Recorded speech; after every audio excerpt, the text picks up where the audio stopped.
174 numaralı otobüs adlı belgeseliyle dikkat çeken, ardından da kendisine 2008'de Berlin'de Altın Ayı kazandıran özel tim ile dünya çapında tanınırlığa ulaşan Joss Padilha, Robocop'un uzun zamandır beklenen yeniden yapımıyla karşımızda. 2014 model Robocop'u, haliyle Paul Verhoeven'in Robocop'uyla karşılaştırmadan düşünmek zor.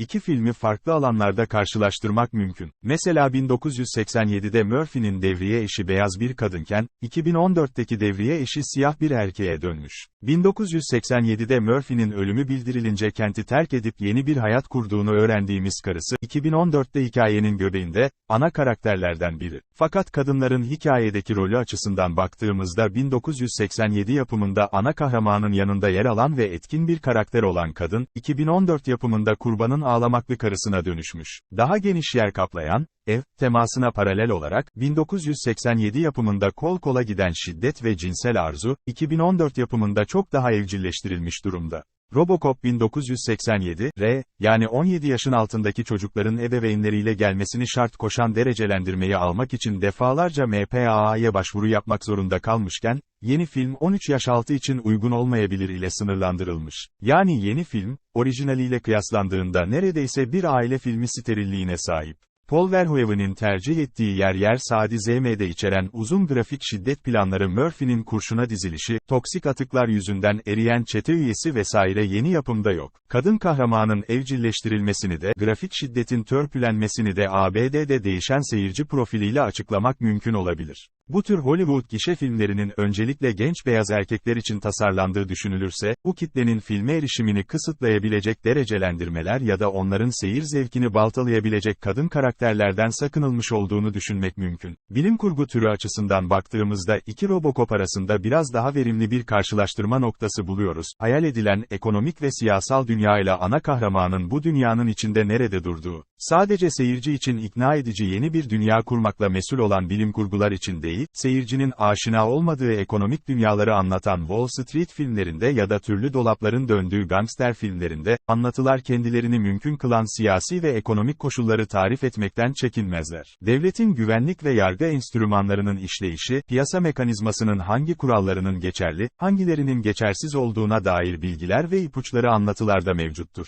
Bu yüzden 1987 ve 2014 Robocop'larını karşılaştırmak için, öncelikli olarak iki filmde Robocop'un nasıl dünyalarda yaratıldığına bakmak lazım. 1987'de Robocop'un varlığı, kapitalist mantığın temsilcisi OCP şirketi için sadece bir ürün geliştirme sorununa verilmiş bir cevaptı. 1987'nin sorunları ekonominin alanından türüyordu. Üretilen ilk prototip saf robot güvenilmezdi. Onun yerine, yarı robot bir polis gereken yeniliği sağlayıvermişti. Fakat bu seçim OCP'nin şehir güvenliği için tasarlanan saf robotları, seri üretime sokup orduya satma hedefini sekteye uğratıyordu. Bu yüzden de filmdeki iktidar çatışması, şirket içinde saf robot projesine oynayan yaşlı başkan yardımcısıyla yarı robotu geliştiren genç hırslı yönetici arasında cereyan ediyordu. 1987'de hikayenin yan olaylarından olan ve finale doğru hapishanelerin boşalıp Detroit'in Vandallara teslim edilmesine sebep olan polis teşkilatı grevi ise 2014'te hikayeden çıkıvermiş. 1987'de birkaç kere dile getirilen, en iyi para çalma yolu, özgür girişimdir, repliği ve şirket yönetiminin tepesiyle suç örgütünün tepesini birbirine göbekten bağlayan hikaye yapısı da 2014'te silinmiş.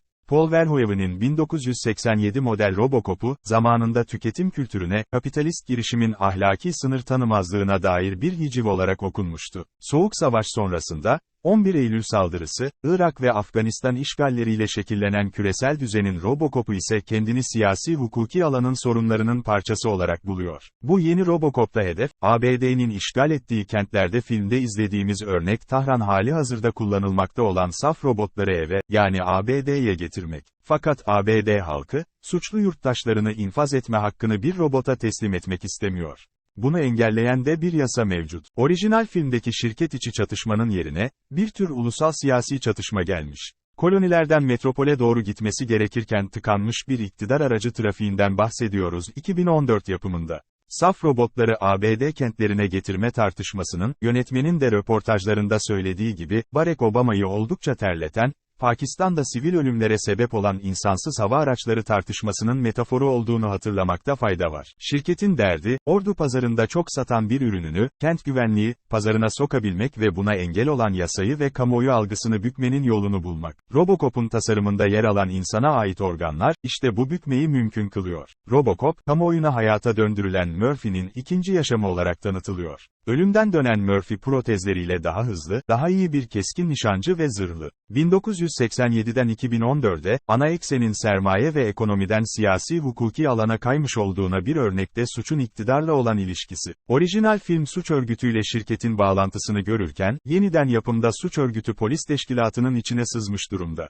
Yani burada da yozlaşmanın ağırlığı siyasi alana kaymış. Robocop'un yaratıldığı dünyanın tarif edilme biçimindeki bu değişim, ikinci verimli karşılaştırma alanı olan, Robocop'un nasıl bir karakter olarak kurulduğuyla ve yolculuğundaki değişimle de ilişkili. Orijinal filmde Murphy, bir insan olarak tıbben ölümü onaylandıktan sonra, bir insan kafası dolayısıyla insan yüzü, beyni ve hafızası taşıyan bir robot olarak dönüyor. Kurtarılan tek kolu bile ürün tasarımcıları tarafından robot kolla değiştiriliyor. Robocop'un önce hafızasından parçaları, daha sonra da o parçalarla yola çıktığı intikam süreci ve kimliğini bulma arayışı takip ediliyor. Finalde, şirketin CEO'su ismini sorduğu zaman Robocop'un ilk defa, Murphy, dediğini hatırlayalım. Kısacası orijinal filmde anlatılan, Murphy'nin, ölümünün ardından önce Robocop'a oradan da protez Murphy'ye dönüşümü. 2014 yapımında, robotları ülkelerinde istemeyen ABD kamuoyunun vicdanının, evcil mahrem yansıması olarak, Murphy'nin karısı ve oğlu hikayenin göbeğinde. Orijinal filmde bir tür hatıra ile hayalet arasında gidip gelen eş ve çocuk, yeniden yapımda ana karakterlerden biri. Yeni Robocop'ta Murphy tıbben ölmüyor, hayata döndürülmesi için tek teknolojik fırsat olan robotlaştırma ameliyatı için karısından izin alınıyor. Yeni hikaye esasında orijinal filmin bittiği yeri başlangıç olarak alıyor. Önce Murphy'nin protez Murphy'ye dönüşmesini izliyoruz.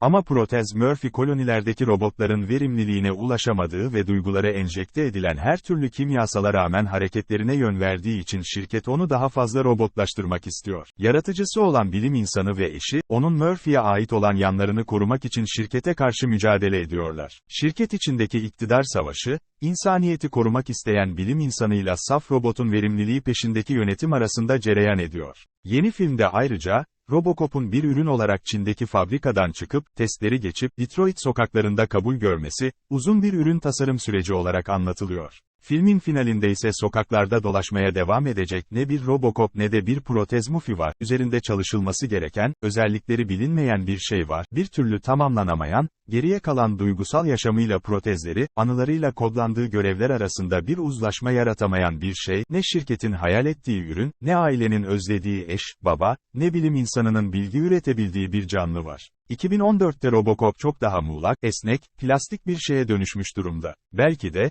Joe Spadilha bu yarım ve tanımlanamaz karakteri kurmak için 1987'nin hicivli tonundan biraz daha ciddi bir tona geçmeyi seçmiş.